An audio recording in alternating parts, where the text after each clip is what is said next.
9월 6일 금요일이고요. 저는 내일인 9월 7일 토요일에 라섹 수술을 받습니다. 일단 제 현재 눈 상태는 고도 근시, 고도 난시고요. 마이너스 시력이고, 그리고 각막이 매우 얇은 편입니다. 그래가지고 이제 제가 수술하는 병원에서는 잔여 각막이 400 이상이면 수술이 가능하다 하셨는데, 저는 라섹 기준으로 405 정도가 남아서 아슬아슬하게 수술이 가능하게 되었습니다. 이제 추가로 말씀드릴 거는, 제가 동공이 큰 편인데, 동공이 크면 장점은 이제 어두운데 빨리 적응을 하고요. 단점은 빗번짐이 좀 있어요. 근데 이거를 라섹이 교정을 해줄 수 있는데 각막을 더 깎으면 되거든요. 근데 저는 그것까지 교정하기에는 잔여 각막이 400 이하로 떨어져서 아쉽게 동공 큰 거 교정을 못하게 되었습니다. 근데 그게 일상생활에 지장이 있는 건 아니고, 다음에 운전할 때 빗번짐이 좀 있을 건데, 그거는 원래 쓰는 안경 테에다가 빗번짐 잡아주는 렌즈를 넣어서 운전할 때만 쓰면 된다고 하시더라고요. 그래서 그냥 라섹을 진행하기로 하였습니다. 그래서 일단 수술 전에 미리 제가 준비해 놓은 게 있어요. 첫 번째로 어제 안과 가서 인공 눈물을 90개를 처방해 왔거든요. 한 번에 90개까지 처방이 가능해서. 왜냐면 라섹 수술을 하고 나면 3개월 정도는 인공 눈물이 보험이 적용이 안 돼요. 근데 아무래도 수술하고 나면 엄청 쓰는데 이게 좀 비싸다고 하더라고요. 그래서 혹시나 몰라가지고 어제 90개를 처방받아서 한 몇 개는 이렇게 미리 소분을 해놨어요. 이게 3일차까지 너무 아파서 이거 뜯을 힘도 없다고 하더라고요. 그래서 혹시나 몰라서 이렇게 몇 개는 좀 뜯어놨고요. 두 번째로는 윌라라고 오디오북 앱이 있는데, 밀리 소재도 유명하긴 한데 그건 제가 이미 한 달 무료 체험을 써버려서 저는 윌라가 3개월 무료 체험이 가능하길래 어차피 3개월간은 핸드폰을 좀 자제해야 해서 윌라를 신청해서 지금 내일부터 쓸 예정이고요. 그리고 세 번째로는 암막 커튼. 또 아무래도 햇빛이 되게 자극적이라서 암막 커튼 있으면 좋다 했는데, 전 다행히 방에 원래 암막 커튼이 달려있어서 이렇게 쳐놓고 생활할 것 같고요. 마지막으로 미에티라는 브랜드에서 선글라스 하나랑 안경 하나를 샀어요. 아무래도 한 6개월 동안 밖에 나갈 때 자외선 차단을 해줘야 되는데, 선글라스가 제가 집에 있는 거는 자외선 차단이 되는지 몰라가지고 미에티 거는 99.9% 가능하길래 선글라스를 하나 사줬고요. 그리고 안경 같은 경우는 알바 가는데 선글라스 끼고 일하거나 하면 좀 그렇잖아요. 이 친구도 자외선은 99.9%, 블루라이트는 50% 차단이 된다 하더라고요. 그래서 요즘 아직 긱시크가 조금 아직까지 유행인 것 같기도 하고, 좀 독특한 안경을 써보고 싶어서 이런 아이를 하나 사줬습니다. 6개월 정도는 밖에 나갈 때마다, 또는 실내에 있어도 자외선이 좀 많이 들어온다 싶으면 써주면 좋다 하더라고요. 그러면 내일 수술하러 가면서 다시 카메라를 켜도록 하겠습니다.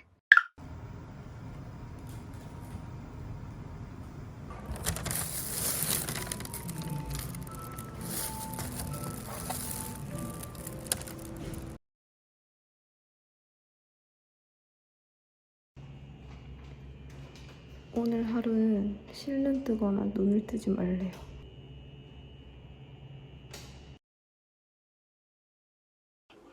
기차는 평택 부근을 지나고 있었다.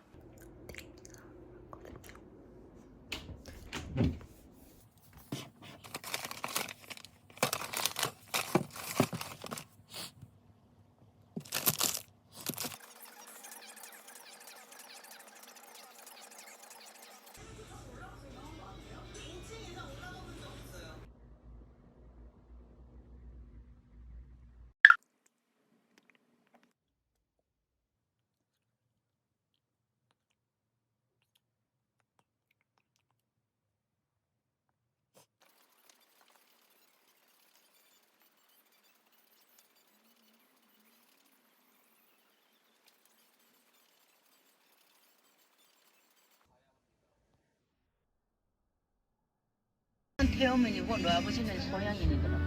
좀 떼야 돼 아빠는.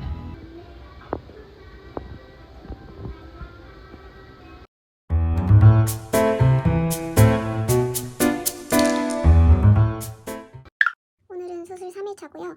지금 머리를 못 감으니까 너무 비주얼이 충격적이라서 모자를 잠깐 썼고, 그리고 선글라스 같은 경우는 너무 어두운 데서 계속 있거나 핸드폰을 하면 눈에 더 안 좋을 것 같은 거예요. 그래서 지금 커튼을 조금 걷었는데 햇빛이 들어와서 혹시나 해서 그래도 선글라스를 지금 끼고 있는 상태고요. 일단 1, 2차 영상을 보시면 아시겠지만 고통이 지금 없거든요, 아예. 근데 이제 아침에 딱 일어났을 때 눈물이 좀 나고, 앞을 잘 못 본다기보다 약간 눈이 부셔서 약간 눈이 스르르 감기는 느낌이 좀 있긴 한데, 근데 그거는 또 눈을 좀 뜨려고 노력하면 바로 괜찮아져서, 그것 빼고는 딱히 지금 눈에는 힘든 게 없고요. 제일 힘든 게 그 보호안경 끼고 자야 된다 했잖아요. 보호안경이 안대를 주는 경우는 있던데 저희는 테이프로 붙이는 형식이더라고요. 여기 뒷면이 엄청 아파요. 이거 진짜 눈썹 다 뜯기는 줄 알았고, 여기 눈 주위 피부 완전 자극받고 안 그래도 세수도 못하는데, 그래서 오늘은 마침 병원에 검진을 하러 가는데 간 김에 집에 반창고가 없더라고요. 반창고 사서 반창고를 붙이고 이제 잘 것 같아요. 아, 그리고 시야 같은 경우에는 멀리 있는 것도 뿌옇게 보이고 가까이 있는 것도 뿌옇게 보여요. 그래서 제가 핸드폰 글씨를 지금 이제 최대로 키워놓은 상태인데 그것도 이제 그러면 읽히는데 그것도 약간 좀 정확하게 보이지는 않아요. 근데 이제 이거는 수술 전에 동의서 작성할 때 설명드렸는데 이제 서서히 눈이 돌아온다고 하더라고요.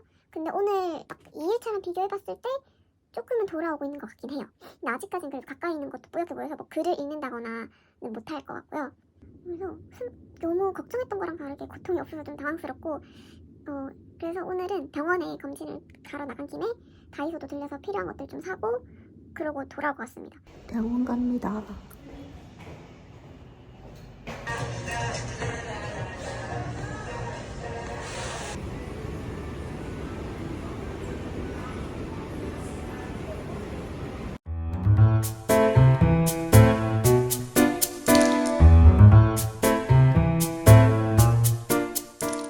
수술 4일차고요.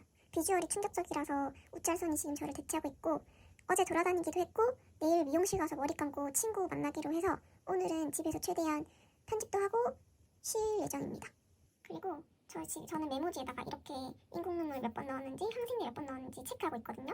매 정각마다 넣으면서 그랬더니 확실히 몇 번 넣었는지 안 까먹고 그리고 지금 뭘 넣어야 되는지 한 번에 확인하기가 편하더라고요.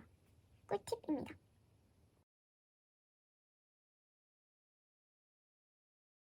오늘은 수술 5일차고요.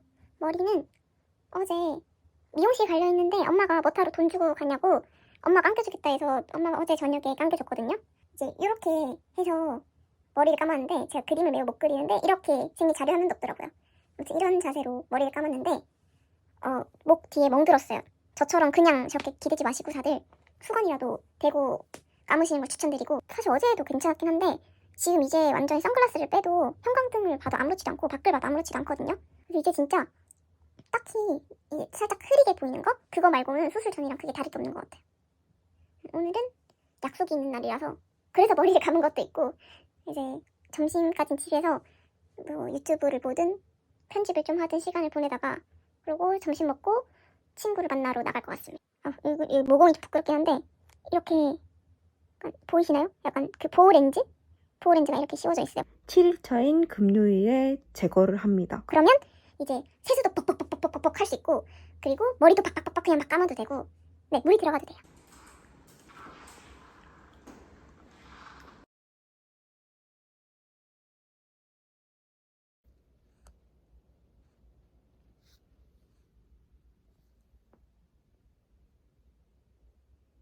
오늘은 수술 4일차고요.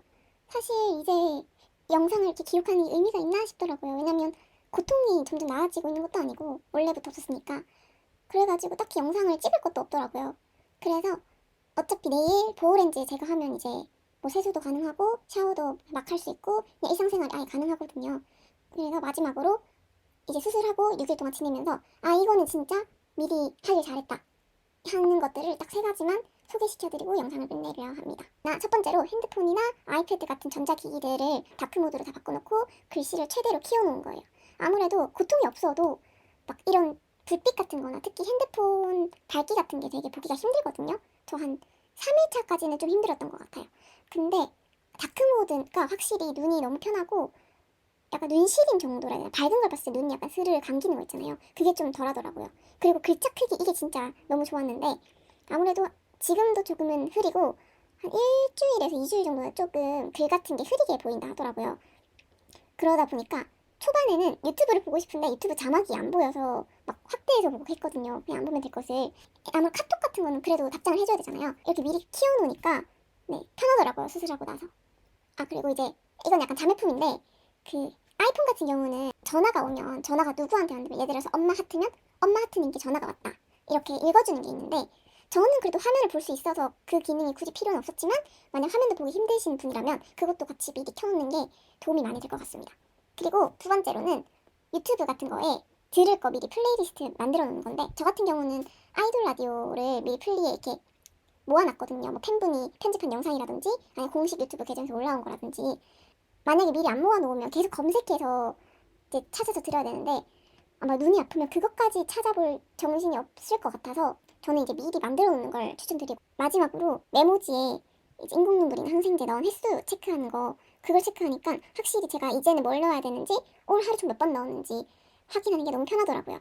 이제 이런 식으로 제가 간 병원은 항생제 2시간마다 한 번씩 6회, 인공 눈물도 2시간마다 한 번씩 6에서 8회인데 이거 두 개 간격이 1시간 있어야 된대요. 근데 이거를 솔직히 체크를 이렇게 안 해놓으면 까먹거든요. 저 같은 경우는 매 정각 또는 잠을 자서 정각을 놓쳤다. 그러면 뭐 2시 30분, 3시 30분 이렇게 30분으로 맞춰가지고 넣었고, 그리고 넣을 때마다 메모지에다가 인공 눈물 뭐 8시 하면 이제 9시에 내가 8시 인공 눈물 넣었네? 그러면 항생제 9시죠. 항생제 넣고, 그리고 또 10시에는 또 항생제 9시였네? 인공 눈물 10시 넣고, 이렇게 빨리빨리 확인이 되니까 훨씬 더 편하더라고요. 아무래도 가장 라섹하시는 분들이 가장 걱정이 많으신 게 고통일 건데, 그래서 고통에 관한 부분을 영상을 이렇게 유튜브에 만들어서 올려야지 하고 엄청 신나 있었는데 막상 제가 없어서 뭔가 좀 크게 도움이 된 영상은 좀 아닌 것 같고요. 그냥 이렇게 고통이 없는 사람도 있구나 하고 영상을 봐주시면 될 것 같습니다. 아마 이 영상 보시는 분들은 라섹 예정이신 분들일 건데 다들 고통 없이 밝은 세상을 되찾을 수 있기를 기원합니다. 안녕.